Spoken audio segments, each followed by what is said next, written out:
Alright, testing. I'm gonna test out. See if everything's working.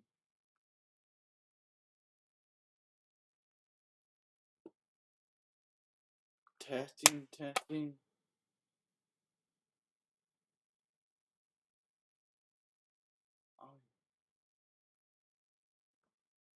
Oh, yeah. Got it. Testing. I'm gonna test out. Okay, yeah, everything's working fine. Let's go. Alright, STEM parable time, boys. Ladies or DMs, stems. Whatever problems you guys are comfortable with. Take care of them.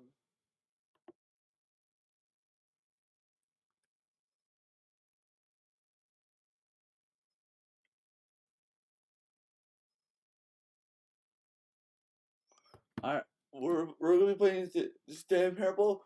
To be warned, I have played like 5 hours of this, so I know a little bit about the game, but I have not. I reset my save file just for you guys. Alright, there you go. It's in current time. Okay, let's check out. Okay, so it's doing. Alright, this is 7.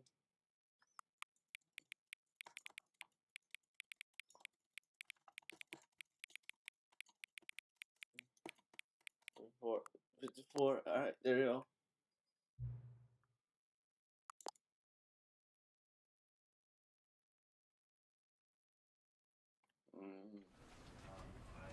I don't know what this bug is.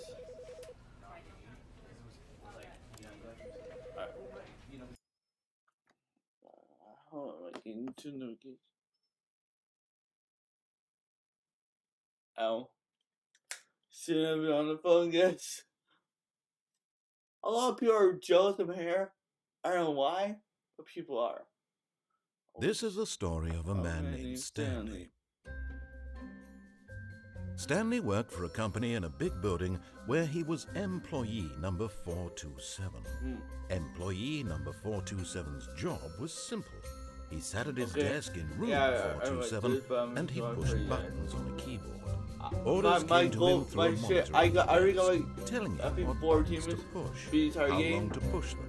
But I want to get speed This is what employee 427 did every day of every month my of main every achievement year. And although others might have considered it soul-rending, Stanley relished every moment that the orders came in, as though he had been made exactly for this job. And Stanley was happy. Oh, nice, but... And then one day, something very peculiar happened.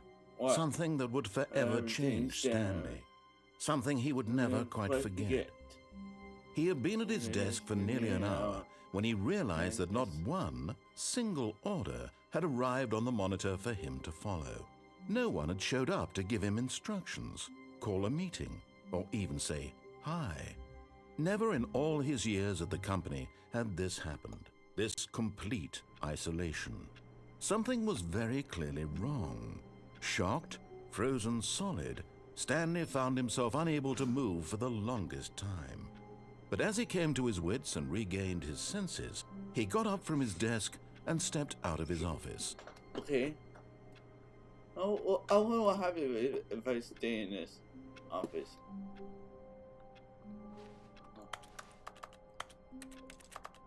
Oh, you can literally annoy neighbors, but yeah.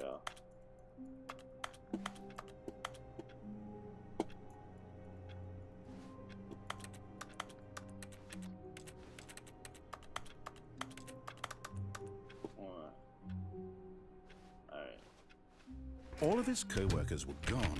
What could it mean? Stanley decided to go to... Oh, please. Are you really just doing this for the achievement? I already have achievement. Click a door 5 times. Is that all that you think an achievement is worth? No.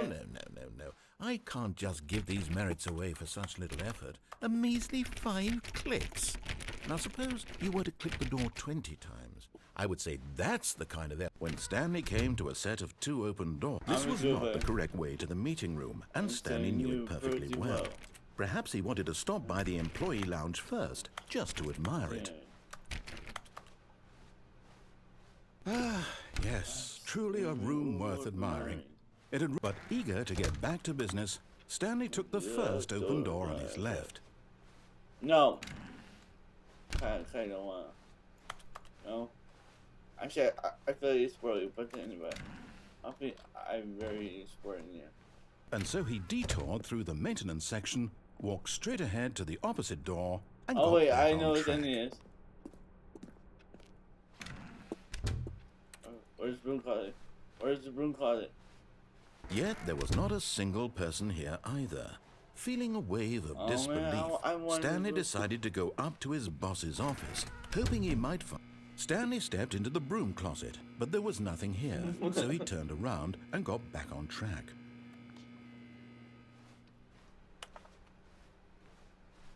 Yeah, you know, Coming to a staircase, Stanley walked upstairs to his boss's office.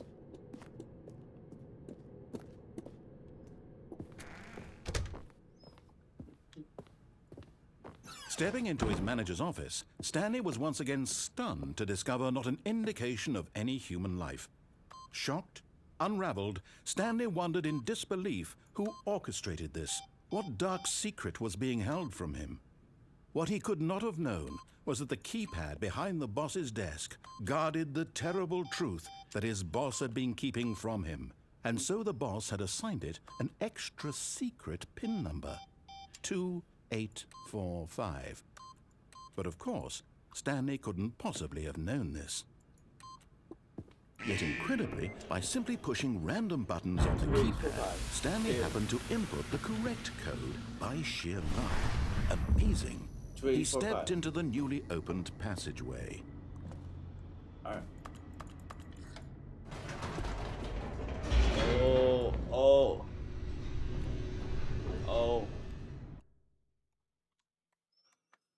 So we took a little more time to spend it, so... Descending deeper into the building, Stanley realized he felt a bit peculiar. It was a stirring of emotion in his chest, as though he felt more free to think for himself, to question the nature of his job. Why did he feel this now, when for years it had never occurred to him? This question would not go unanswered for long. Stanley walked straight ahead through the large door that read Mind Control Facility.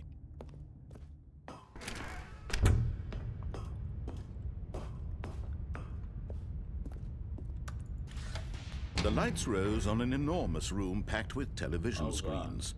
What horrible secret did this place hold? Stanley thought to himself. Did he have the strength to find out? No. Aha! You've made it to the bottom of the mind control facility. Welcome! You see, back when the Stanley Parable first launched in 2013, getting to the bottom of the mind control facility was a bug that we simply didn't catch during development. And you all sent us lots of photos of it on Twitter and acted very superior about it. And you're all very, very clever. Good for you. Anyway, when it came time to update the game, we knew that we had to do something about this little goof of ours, so here you go. New content. You can call it the bottom of the mind control room ending, if that enhances your perception of the value of these updates. Isn't that what you crave? New content? Always more content, more content, more. Yeah. And I'm here to give it to you. I'm here to make it seem like we really covered every nook and cranny of the game with secrets and Easter eggs. How about this? We wrote a new piece of music just for this section. You won't hear it anywhere else in the game. It's a secret that's just for you. That's how special you are. We call this track, Good Job You've Made It to the Bottom of the Mind Control Facility. Well done.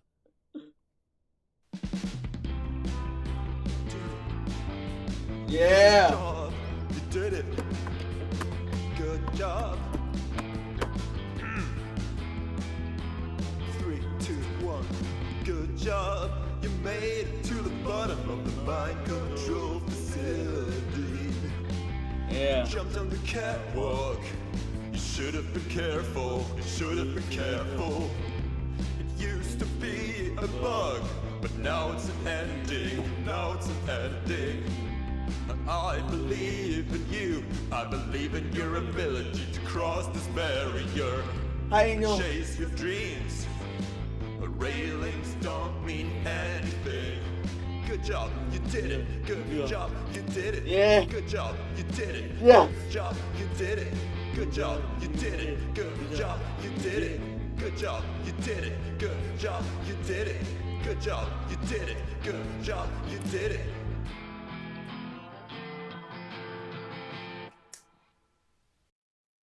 Oh. Hi, Neil. Hi.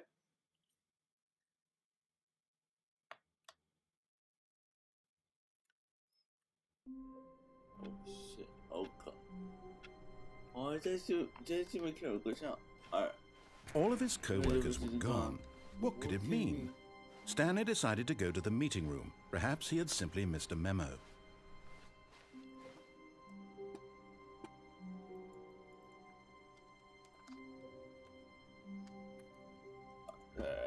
I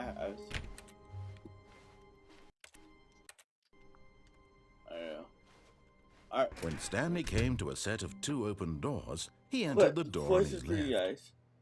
What's for you guys? What door should I enter?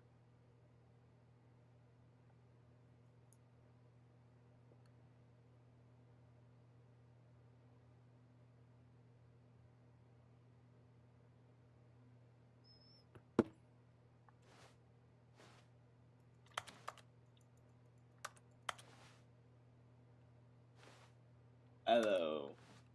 I don't know what door I should enter because this one's a boring path, but this one leads to funny things. This one leads to funny things like narrating noise. I'm in the story for This was not the correct way to the meeting room, and Stanley knew it perfectly well. Perhaps he wanted to stop by the employee lounge first, just to admire it.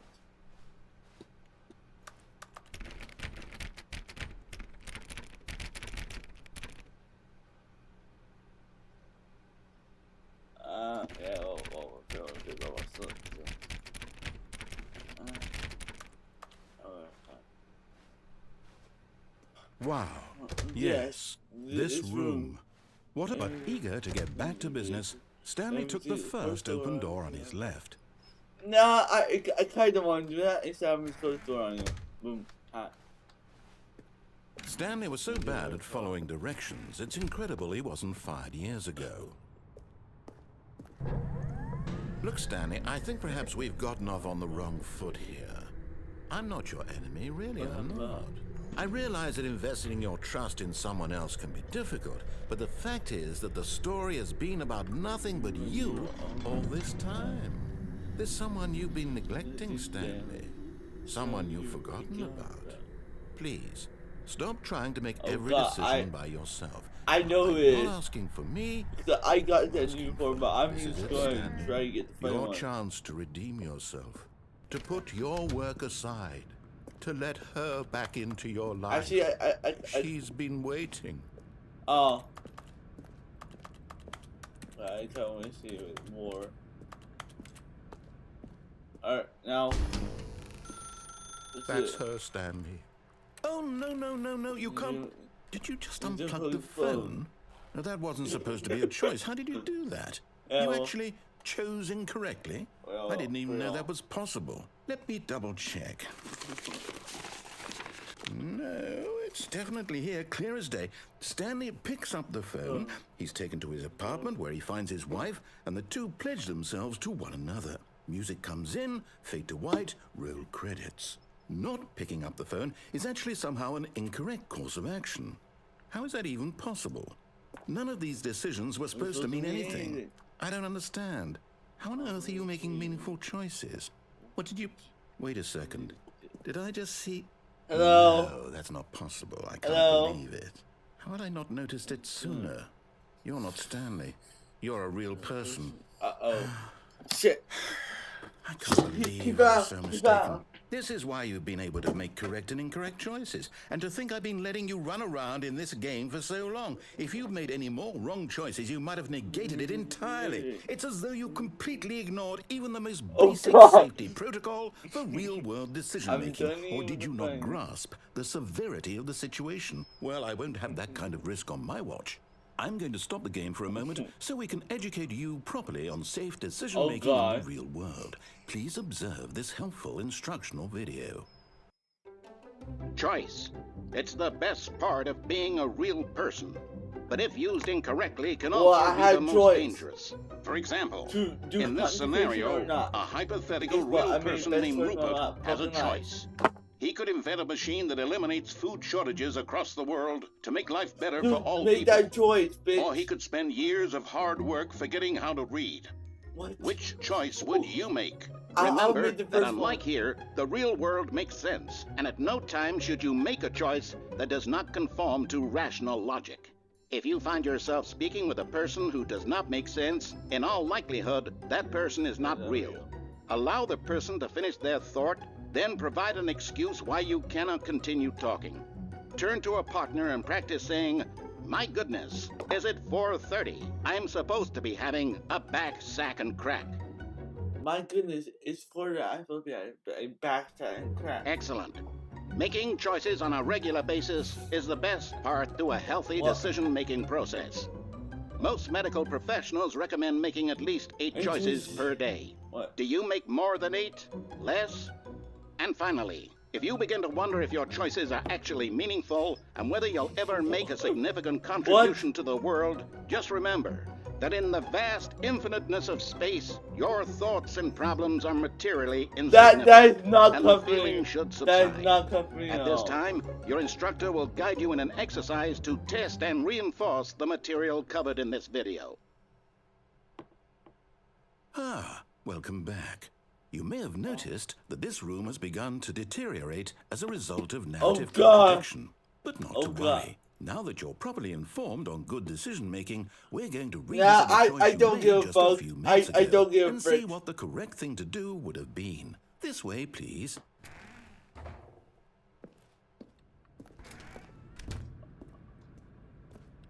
Alright, fine. Why if we just...